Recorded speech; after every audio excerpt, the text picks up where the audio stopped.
Thank you for joining us here on the NPTE Final Frontier Podcast. My name is David. And my name is Emily. Today, we will be discussing the week before the NPTE and really diving into some do's and don'ts for that week before the exam. So, first, something you should do. Do taper your studying and don't panic. Now, I know that is much easier said than done, and so does David, but it really is one of the most important things that you guys can do. Tapering. Well, what does that mean? It's the final week before the exam. This is not the week to be learning new topics, but instead refining those topics, spending more time on those big hitters like cardiopulmonary, neuro, and musculoskeletal, and focusing in on maybe some areas of weakness or areas that you tend to find very challenging on practice exams, or just some content topics that maybe you've always struggled with throughout your curriculums. That's what you should be focusing your time and attention on. And you should be starting to study less and less each day leading up to the exam. And you should not be spending time studying the day before the exam. Tapering really is so important. If any of you are athletes, just like a sporting event, right? You don't want to be practicing 24/7 leading up to your big game. You need that time to rest and reset to make sure you don't make silly mistakes and overlook practice questions or the final exam questions in this standpoint. What do you think about tapering, David? I think that it's very important, especially as you mentioned, heading into the exam. You don't want to do every single thing that you can do with studying wise. You don't want to study every single thing that is inside of a textbook heading up into that examination, maybe 1 week out. But I think something very important is you can always use specific time slots when you're preparing for this. So whether it's in the morning or the evening, whenever you have availability, have some uninterrupted, like 1 hour, 2 hour chunks of time where you can dedicate to this tapering. And sometimes it could be maybe the method of 15 on, 15 off, or 30 on, 15 off, something like that. And then also, as you know, Emily, and I know very well, you got to be flexible. You need to have flexibility with your schedule. You need to have flexibility with the tapering process. How flexible were you with your preparation with the tapering aspect? With tapering, I really did hold myself accountable because using Final Frontier myself, I know the instructors really reiterated the importance of not studying, especially the day before the exam, and the importance of kind of really tapering that week of. It's not something I wanted to do, and it wasn't easy for me to taper because I think a lot of the times as students, we think the more we're studying, the better that is for us. But I really trusted the process and I trusted what Final Frontier had said. So I did taper. I held myself responsible with that. And I cannot be more proud of myself for doing that, but also happy with that outcome because it really does make a huge difference. And when it comes to flexibility, I think it's also just the importance of adjusting the schedule as needed, especially the week before the exam. Don't be hard on yourselves. Things can happen and adjust as needed. You've already been putting in countless hours and weeks studying. This is not the time to think you're trying to make up for lost time. You will succeed that day of the exam, and it's important to not be too hard on yourself. Yeah, don't be hard on yourself. And also with the tapering process and trying to narrow it down, choose quality over quantity when it comes to your studying time. So what that means is just because you have that time slotted in there, like 2 hours, doesn't necessarily mean that that 2 hours was productive 2 hours. I would rather you have quality over, you can have quality 30 minutes of hardcore studying, focusing on those topics like what Emily mentioned before with the big three, MSK, neuro, cardio, focusing on something within that, as opposed to being all over the place. And maybe sometimes you're focused, sometimes you're not, and 2 hours comes by and you're done. Quality is so important. What's your experience with the quality aspect? Yeah, so I was actually just trying to reiterate a point you made earlier that I think ties in with quality studying, and that is using specific times to allocate for uninterrupted study breaks. I am a huge morning person. That's when I would study the best. That's when I would retain my information the best. I am My brain is pretty useless in the evenings, when it comes time for retention. And I learned that. I don't admit anything. I I know was nothing waiting of for what you you're to say talking about. something about this. David is laughing because we record the podcast in the evenings, and sometimes the things that come out of my mouth just do not make sense. But Thank really goodness for editing. reiterate, it's so important to allocate specific study times, in my opinion, because like I said, mornings are my best time. So that's when I really tried to make sure I put time aside for studying. And that's how I was efficient with my studies. That and another really, really big thing that I want to really make sure you guys are focusing in on is do not have your cell phones near you while studying. That I would waste so much time studying because I would do 10, 15 minutes of work and be like, all right, phone break, take my phone out and just be like, I'll do a quick scroll. That quick scroll on Instagram just turned into 30 minutes on my phone. So I would actually put my cell phone in a separate room while I was studying. So that way, if I wanted to go look at my phone, I had to intentionally get up, go get my phone, and then look on it. And I realized by doing that, I would get such a productive 1 to 2 hours of studying. And then I would actually give myself like a well-deserved phone break, you know? So I found that really beneficial, or at least putting your phone on do not disturb while studying. So that way, maybe you're not just looking at it every time you get a notification if you have a little bit more self-control than me, where I was like, nope, I know I need to put my phone in an entirely separate room. You know yourselves, hold yourselves accountable, try to make sure you're not just scrolling on your phone unnecessarily to focus in on that quality time. What about you, David? I think that that's so important. I actually used to set the phone away from my bed when it came time to sleeping. So studying, I had to do that too, but especially with sleeping, because how many of us, when we're in bed and we just scroll through our phone, and that could keep you awake and awake and awake. And that alone, I would keep my phone to the other side of the room. But also for getting me out of the bed in the morning, I would keep it to the other side of the room because I needed to wake up in the morning.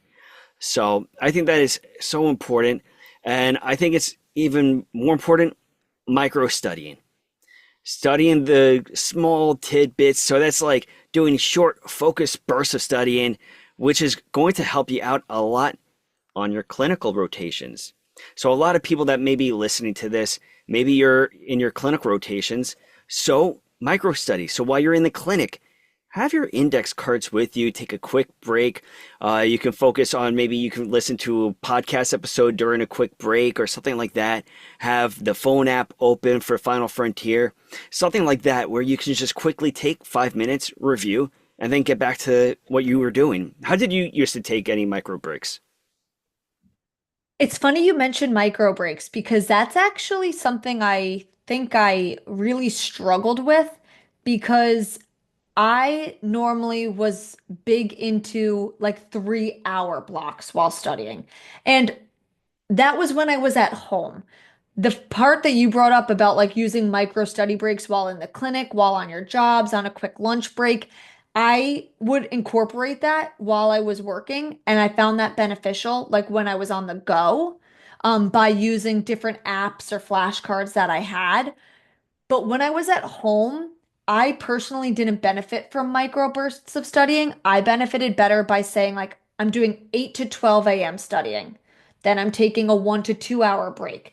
Then I'm doing like 3 to 6 p.m. studying. And then that's how I more so broke up my studying because for me, um, as a student, I only would finally get in the groove after like an hour.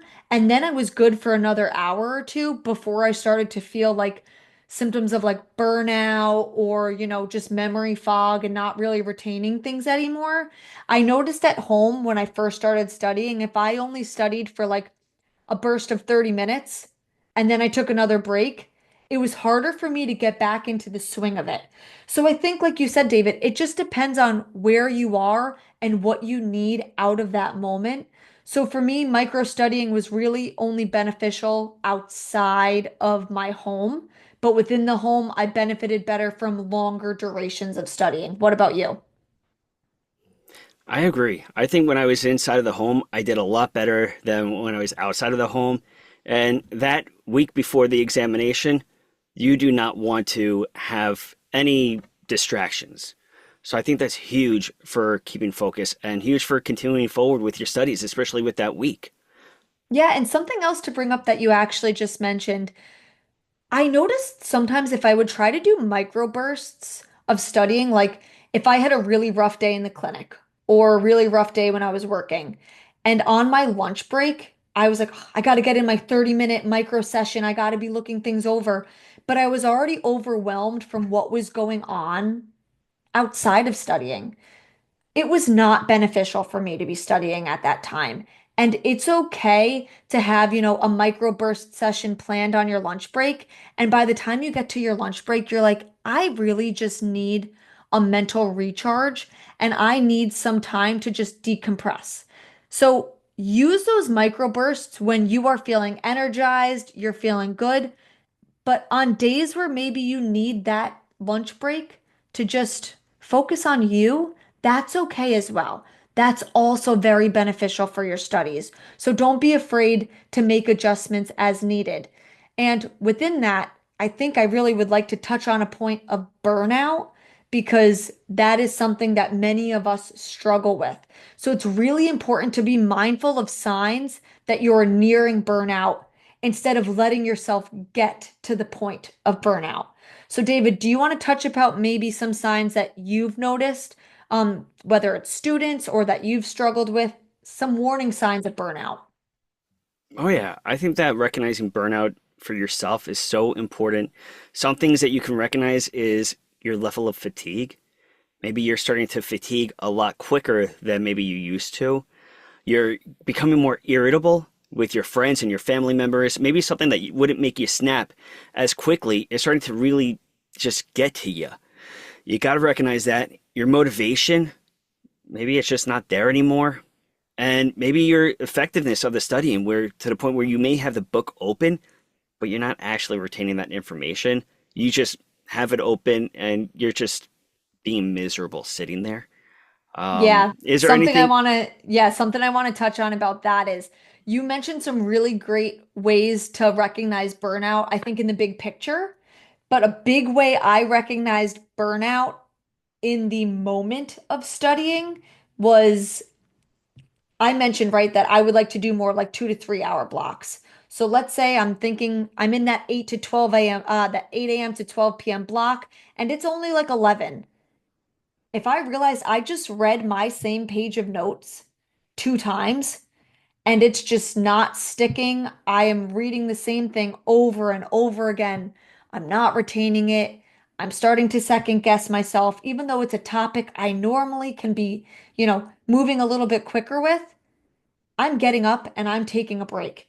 Even if I allotted that 3 hour study window, going back to that point of quality studying, right? We want to be effectively studying.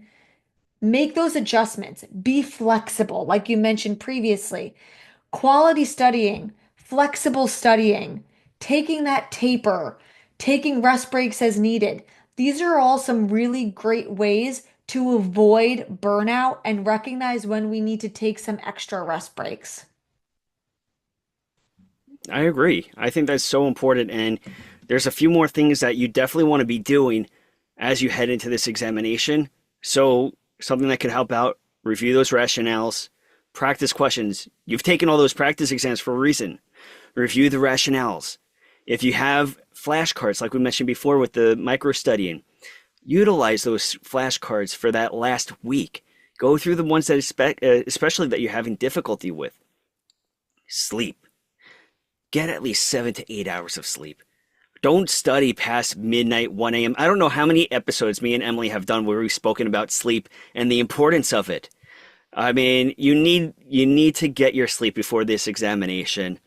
Make sure that you know the logistics of that exam day as well. You don't want to be caught off guard. So you want to have your primary ID, your secondary ID, your clothing. You want to have your snack ready, a drink ready. You want to know where that prometric center is. Last thing you want to do is get lost on the way to your examination because that's not going to be fun. And also stay consistent. During that last week as you head into this examination, now is not the time to start trying something new. Maybe it's medication. Maybe it's a certain drink. Maybe it's coffee.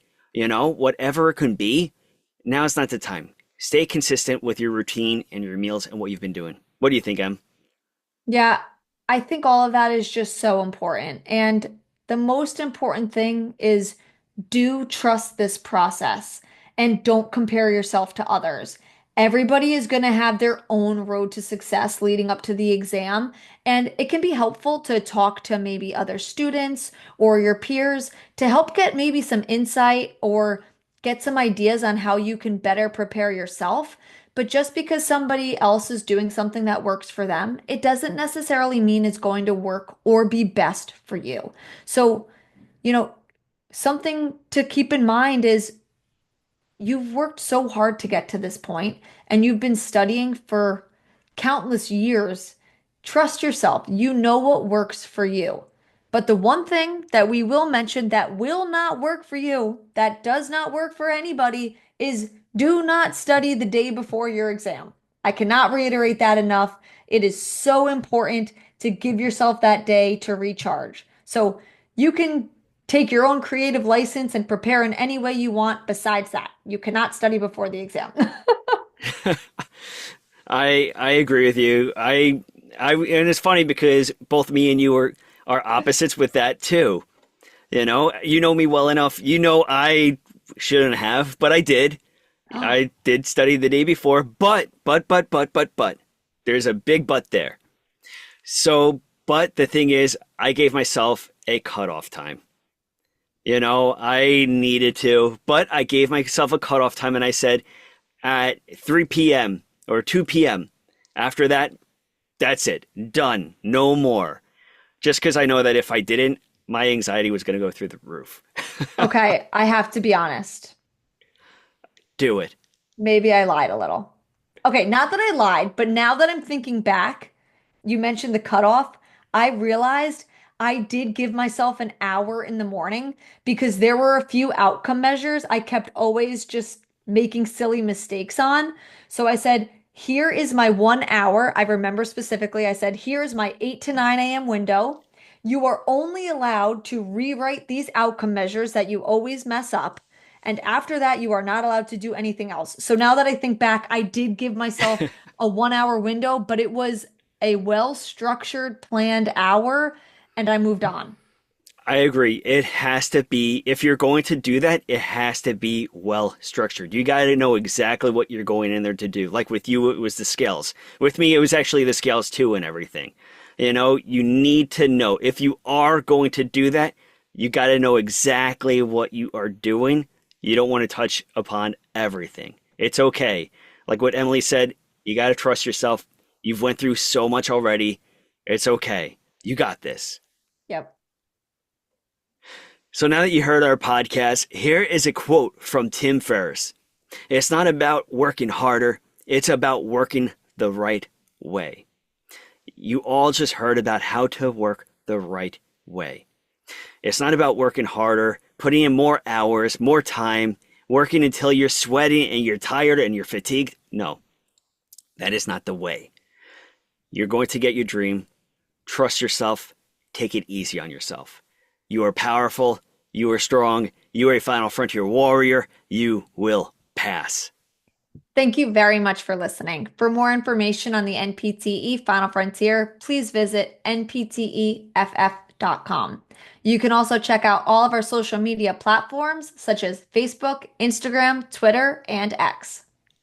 Till next time, have a great day and a powerful tomorrow.